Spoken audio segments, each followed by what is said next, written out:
नमस्कार शेतकरी मित्रांनो, आपण या ठिकाणी मल्टीप्लायरची बीज प्रक्रिया केलेली आहे आणि बीज प्रक्रिया केल्यानंतर या ठिकाणी मोठ्या प्रमाणामध्ये याला पांढरी मूळ आणि मायक्रोरायझा तयार झालेला आहे। बघा, जो मायक्रोरायझा आपण बाजारातून 100 ग्राम 500-600 रुपयाला विकत आणतो, तोच मायक्रोरायझा या ठिकाणी आपल्या शेतामध्ये नॅचरली तयार झालेला आहे। बऱ्याच लोकांना मी सांगितलं होतं की 200-250 रुपये खर्च लागतो आणि त्यामध्ये 1 एकरचं देणं हे बीज प्रक्रिया होतं।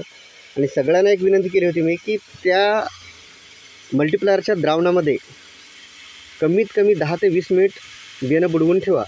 ज्यांनी अशा प्रकारची बीज प्रक्रिया केली आणि त्यानंतर लागवड केली त्या सर्व शेतकऱ्यांना मी सांगतो की तुम्ही 2 दिवसानंतर आपल्या शेतामध्ये जा, अशा प्रकारची पांढरी मूळ तुम्हाला त्या ठिकाणी पांढरं शुभ्र स्वरूपात त्या ठिकाणी आढळेल। आणि 10 ते 12 दिवसामध्ये, जास्तीत जास्त 15 दिवसामध्ये सर्व हळद एक समान प्रमाणामध्ये उगवून येईल। या उलट ज्या लोकांनी बीज प्रक्रिया केलेली नाही आहे, रासायनिकची केलेली आहे, त्या शेतकऱ्यांच्या शेतामध्ये कधीही पांढरी मूळ लवकर तयार होत नाही। त्याला बराच कालावधी लागतो, पाऊस व्यवस्थित लागतो आणि त्यामध्ये 7-8 दिवस गेल्यामुळं महिना, कधीकधी 35 दिवस 40 दिवस पूर्ण हळद उगवायला लागतात। परंतु त्या उलट आपण बघतो याला 2च दिवस झालेले आहेत बीज प्रक्रिया करून आणि आज 13 जून आहे। मोठ्या प्रमाणामध्ये या ठिकाणी मायक्रोरायझा आणि पांढरी बुरशी तयार झालेली आहे। हे बघा, ट्रायकोडर्मा, सुडोमोनास बाजारातून विकत आणून टाकण्यापेक्षा जर चांगलं वातावरण, चांगलं सेंद्रिय खत शेतामध्ये दिलं, चांगल्या खताची आपण जर बीज प्रक्रिया केली तर काय रिझल्ट मिळू शकतात हे आपल्या समोर आहे।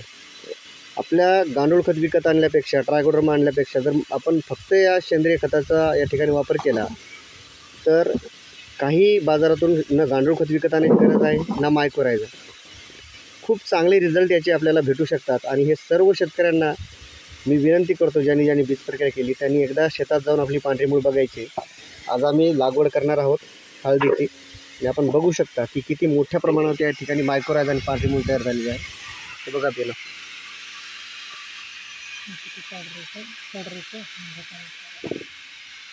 हे बघा, हे लागवड केल्यानंतर लगेच हे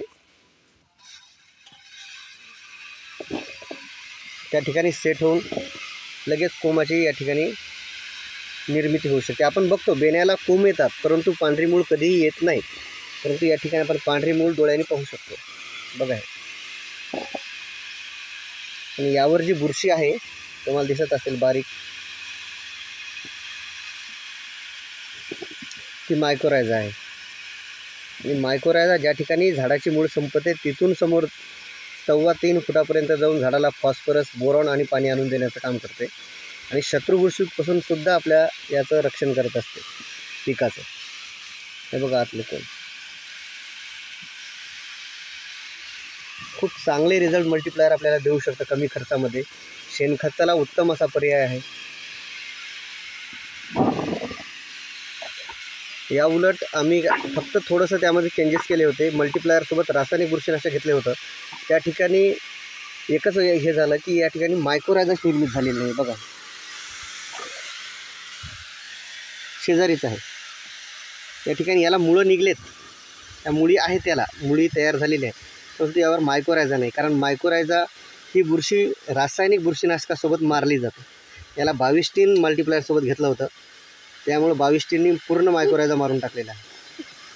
हे बघा, कोंब निघू शकतात कोणत्याही हळदीला, परंतु त्या ठिकाणी मूळ तयार होणं गरजेचं असतं। याला पण मुळी आहेत आता सुटल्यात, परंतु 22 मुळे मायक्रोरायझा मारला गेलेला आहे।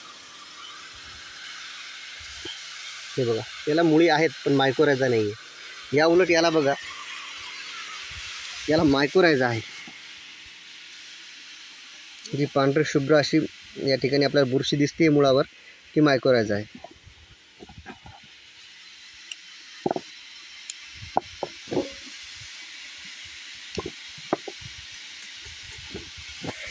अशा प्रकारे शेतकरी मित्रांनो, शेतामध्ये सुरुवात खूप महत्त्वाची असते कोणत्याही पिकाला, त्यामुळं आपण मल्टीप्लायर जर बीज प्रक्रिया केली नसेल तर 18व्या दिवसापासून प्रति महिना 1 किलो वापरा आणि 3 वेळेस खतामधून द्या, उत्कृष्ट रिझल्ट मिळतील आणि 35 ते 40 क्विंटल हळद निघावं हे जे प्रत्येक शेतकऱ्याचं स्वप्न असतं ते सहज पूर्ण होऊ शकते। धन्यवाद।